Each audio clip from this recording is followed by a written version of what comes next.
Do you believe that you're made with a specific code that defines who you'll be, what you'll think like, or even what diseases you'll get? Or do you think that that kind of stuff is more dependent on what you eat, who you are, or even what environment your parents raised you in? Well, it turns out the answer might actually be both. So let's take a look at epigenetics. DNA is a lot of information, like a lot.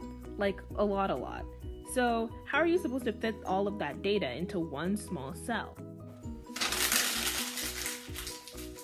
You ball it up. Our DNA is wrapped tightly around proteins called histones, and the combination of DNA and histones is called chromatin, and that's what's in our cells.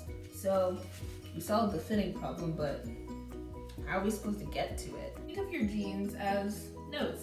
You've taken a bunch of notes in class and you put it in one big binder to keep it in a smaller place, and now you just have to organize it into a study guide in order to actually study. In this case, the study guide is the proteins that make up our bodies. So, epigenetic markers are like highlighters, sticky notes, and tabs. DNA methylation is when a methyl group binds to the DNA itself. The methyl group binds to cytosine, one of the 4 nucleotides that makes up DNA. These cytosine nucleotides have to be directly next to a guanine in the sequence and linked by a phosphate, giving this the name of a CpG site. In mammals, CpG sites are usually one after the other, causing the silencing of the genes marked. This is kind of like crossing out everything that you don't need to remember. It's much less dangerous than getting rid of it from the sequence altogether, which might cause certain things not to form correctly.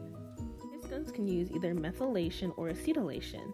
Proteins are made out of amino acids, and you can add an acetyl group or a methyl group to the amino acid lysine in order to get it to enhance or suppress certain genes.